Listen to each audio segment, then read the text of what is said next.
Salam alaikum wa rahmatullahi ta'ala wa barakatuh.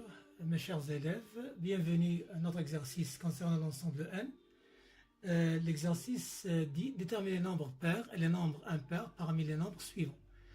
On va voir parmi les nombres qu'on a dans cet exercice quels sont les nombres pairs, quels sont les nombres impairs. On va commencer par le premier. Pour le premier nombre, 77 au cube plus 33 au cube, est-ce que c'est un nombre qui est pair ou bien impair? Voyons que le nombre 77 est un nombre qui est impair. Donc, en utilisant les résultats de l'exercice numéro 1, on peut conclure que 77 au cube est aussi un nombre qui est impair. La même chose, 33 est un nombre qui est impair, donc le cube d'un nombre qui est impair reste toujours impair. Et on a donc la somme de deux nombres qui sont impairs, donc c'est un nombre qui est pair. D'où on peut conclure que 77 au cube plus 33 au cube est un nombre qui est pair. Passons maintenant au deuxième nombre, 15 à la puissance 33 plus 3 à la puissance 3.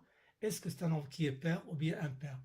On a d'abord 15 à la puissance 33, peut être écrit 15 à la puissance 11 que multiplie 3.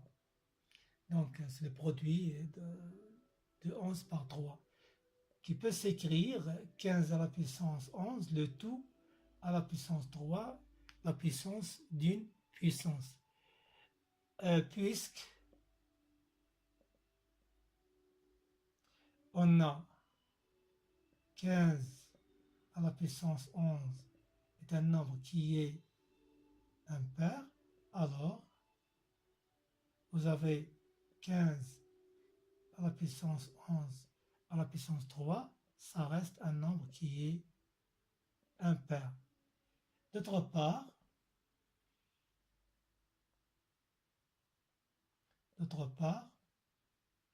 on a 3 qui est un nombre qui est impair, donc 3 à la puissance 3, ça reste impair. Donc, la somme d'un nombre qui est impair d'un nombre qui est impair, donc ça donnera un nombre qui est pair évidemment. Donc 15 à la puissance 3, 15 à la puissance 33, plus 3 à la puissance 3 est un nombre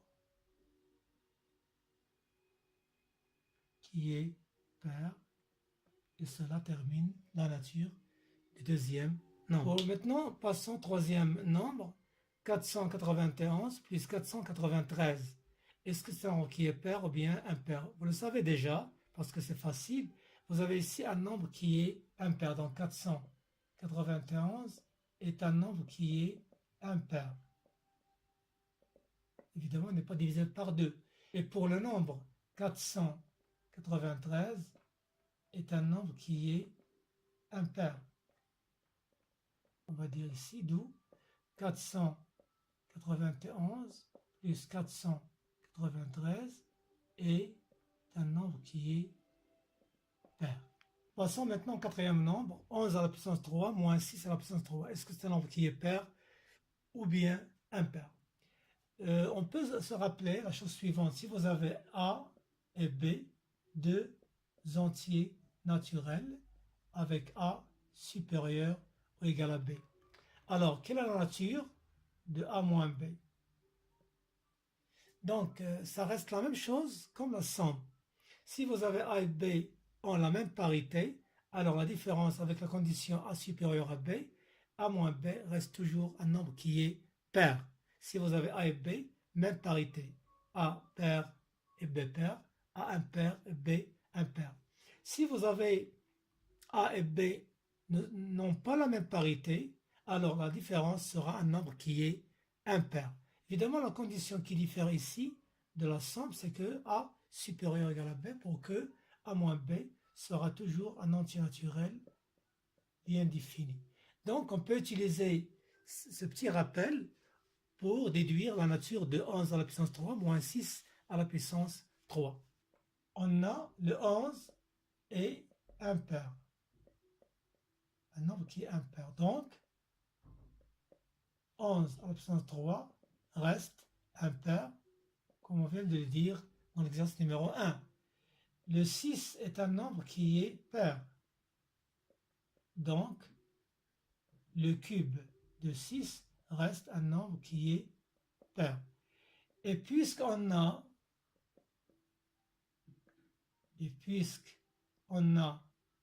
11 supérieur ou égal à 6, c'est-à-dire que 11 à la puissance 3 reste supérieur à 6 à la puissance 3. D'où la différence, un nombre qui est impair et un nombre qui est pair, donc n'ont pas la même parité, est un nombre qui restera impair. Et cela donne la nature de ce nombre-là. Pour le cinquième nombre, c'est presque la même chose avec le quatrième nombre, sauf ici vous avez le 15 qui est un nombre qui est impair. Donc, à la puissance 3, ça reste un nombre qui est impair.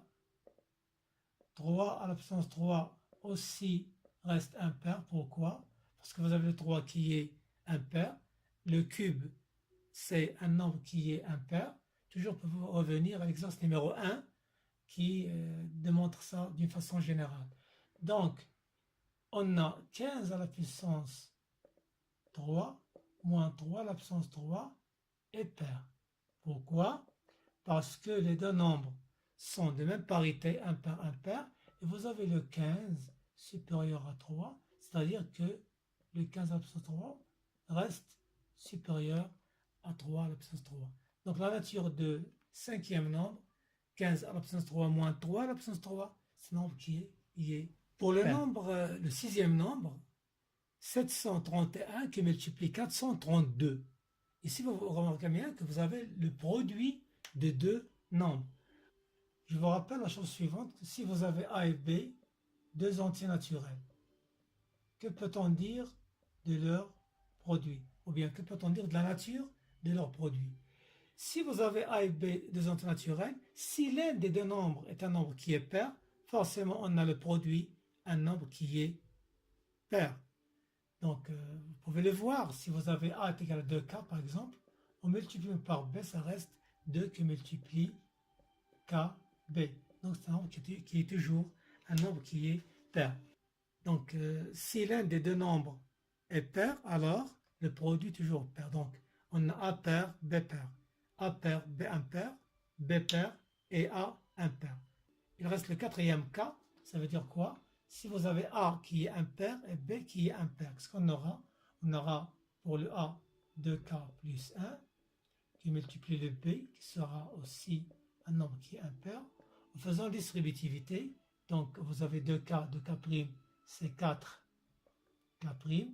2K fois 1 c'est 2K, 1 fois 2K', 2K' plus 1. Donc remarquez ici que vous avez un nombre qui est pair, donc ça reste un nombre qui est impair.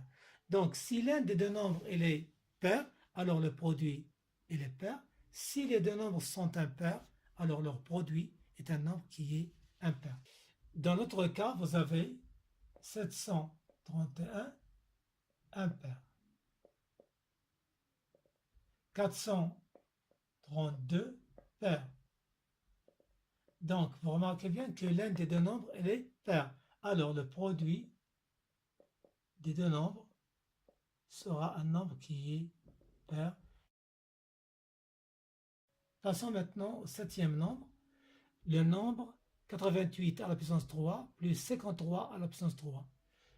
Dans ce cas, je peux procéder de deux méthodes différentes. La première méthode, vous avez 88, un nombre qui est pair. Donc, son cube est aussi pair.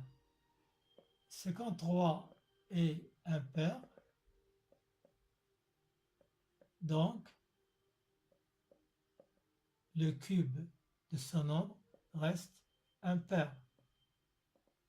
Et par suite, la somme d'un nombre qui est pair et un nombre qui est impair est un nombre évidemment qui est impair. Voilà. Deuxième méthode, on peut utiliser l'identité remarquable de degré 3 qui dit que si vous avez a à la puissance 3 plus b à la puissance 3, alors c'est a plus b facteur a carré moins ab plus b au carré. Si on utilise cette identité pour la somme qu'on a, on aura la chose suivante. 88 à la puissance 3 plus 53 à la puissance 3 est égal. 88 plus 53 facteur 88 au carré moins 88 qui multiplie 53 plus 53 au carré. Ce qui donnera, ici vous avez la somme de 88 plus 53, on aura 141 qui multiplie 88 au carré moins 88 fois 53 plus 53 au carré. Vous avez ici un nombre qui est impair, donc que multiplie. Ce qui est entre parenthèses, vous voyez bien que vous avez ici un nombre qui est pair, un nombre qui est pair, un nombre qui est impair. Donc, la somme, ou bien la différence des deux nombres qui sont impairs sera pair, plus un nombre qui est impair, donc il est impair, le carré d'un nombre pair c'est pair, le carré d'un nombre impair, il est impair. Donc vous avez pair, pair, donc la différence sera un nombre qui est pair, plus un nombre qui est impair, donc le résultat, ça donne un nombre qui est impair. Donc le résultat, c'est que vous avez la somme des deux ce nombre-là, 88 au cube plus 53 au cube, sera évidemment un nombre qui est impair. Pourquoi? Parce que vous avez le produit des deux nombres qui sont impairs. Finalement, pour le nombre qu'on a devant nous, 1 234 567, et vous avez dans notre cas 200 002. Donc on aura le produit des deux nombres ici. Donc vous avez le premier nombre qui est un nombre qui est impair. Voilà, vous le voyez bien, un nombre qui est impair. Ici vous avez un nombre qui est pair. Donc le produit de deux nombres où l'un d'eux est un nombre qui est pair sera un nombre qui est pair. Je vous remercie. À la prochaine.